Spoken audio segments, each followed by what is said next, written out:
Desde hace varios días me vienen pidiendo que hable del fútbol brasileño, para ser específico de la Arena MRV, el nuevo y flamante estadio del Atlético Mineiro, recinto deportivo que promete ser el mejor estadio en toda Latinoamérica, por lo cual hoy por fin el tío Vivefood trae contenido exclusivo en donde veremos a detalle todo lo que debes de saber sobre el nuevo coloso del continente. Para comenzar, estaría bueno mencionar algunos detalles sobre la construcción del estadio y los motivos de esta misma. Atlético Mineiro es uno de los autollamados 12 grandes del fútbol brasileño, siendo 2 veces campeón del Brasileirao, 2 veces campeón de la Copa de Brasil, campeón de América y 48 veces campeón del Campeonato Mineiro, siendo el máximo ganador de este último. No obstante, el equipo de Minas Gerais pasó sus primeros años jugando en estadios pequeños hasta que comenzó a tomar prestado el Mineirao en 1965, año en que se inauguró dicho recinto. Con los éxitos recientes del equipo se hizo oficial la propuesta para que el Galo tenga su propio recinto deportivo y ya no tenga que compartirlo con el rival de toda la vida, el Cruzeiro, algo que dentro del mismo Brasil todavía hacen Flamengo y Fluminense, y en Europa lo podemos ver en clubes como el Milan y el Inter. En 2017 se hizo oficial la propuesta y fue aprobada por 325 de 337 de sus concejales, dando en marcha el proyecto.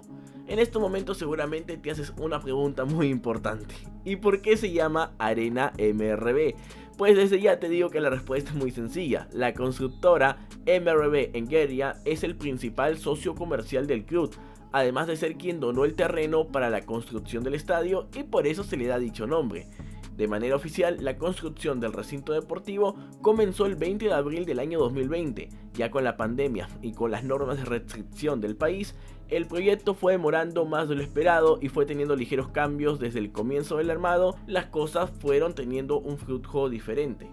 Este estadio está ubicado a 56 metros cuadrados en la región noroeste de la ciudad, en California, en Belo Horizonte, dentro del estado de Minas Gerais, en Brasil.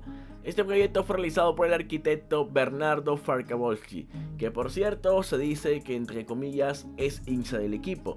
Y bueno, aunque en primera instancia hubo muchas discusiones gubernamentales, terminó siendo aprobado. Al comienzo de la obra la capacidad establecida era de 41.800 personas, sin embargo se modificó para albergar al menos a 46.000 personas sentadas. Se utilizaron 2.200 metros cuadrados de vidrio laminado templado con capa intermedia de centrigas de 1.52 para componer las 9 secciones de asientos. Además de que este recinto contará con palcos de primer nivel con suites de lujo, las cuales tras su venta se planea recuperar una gran parte de la inversión realizada por el club. Entre otras características de este estadio hay que resaltar que tendrá silletería completa en todo el recinto, las cuales no serán las clásicas empotradas que vemos en otros estadios sudamericanos, sino unas modernas corredizas levantadas que están pintadas con los colores amarillo, blanco, negro y plomo. El césped será natural con una dimensión de 105 por 68. Tendrá más de 18 puertas al recinto deportivo repartidas en los 9 sectores de la grada, 4 en las inferiores y 5 en las superiores.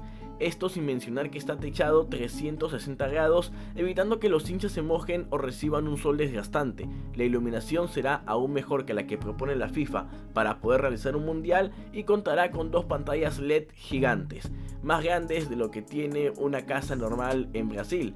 Ya que estamos hablando también de mucha tecnología, ¿cómo no hablar de que este coliseo tendrá un sistema de capas aislantes y tejas perforadas que mejora la acústica y protege la salida del sonido? También tendrá áreas adaptadas para usuarios en silla de ruedas y acceso facilitado para rampas. Y si en tecnología estamos hablando, no podemos olvidar que lo que se espera para este estadio es que cuente con un sistema de Wi-Fi envidiable con el cual la mayoría de sus hinchas puedan conectarse. La construcción del estadio tenía de manera inicial un costo de 410 millones de reales brasileños. Sin embargo, tras el avance de la construcción aumentó durante las obras y el alcance de todo, el rango terminó siendo de 989 millones de reales brasileños. Esto según la presentación del Consejo Deliberante en noviembre del 2022. Y bueno, el Arena MRV, este gran estadio que hasta el momento hemos visto y a mí está que me encanta, ya está listo para su estreno, que se dará este 15 de abril cuando el Atlético Mineiro reciba al Vasco da Gama por la fecha número 1 del campeonato brasilero. aunque no en todos los portales se ha hecho oficial, ya la web oficial de la arena MRB dio este comunicado, y por lo cual en tan solo 4 días o 3 días, dependiendo cuándo estés viendo esto, tendremos por fin la inauguración de la que podría ser uno de los mejores estadios de todo el continente. Dime tú qué te ha parecido este video y si te gustaría que veamos más de estadios en el canal. Yo soy el tío ViveFood y he comentado todo lo importante que debemos saber sobre este gran recinto deportivo. Ya estoy ansioso por ver esa gran inauguración y estoy seguro que veremos muy probablemente una victoria del equipo galo.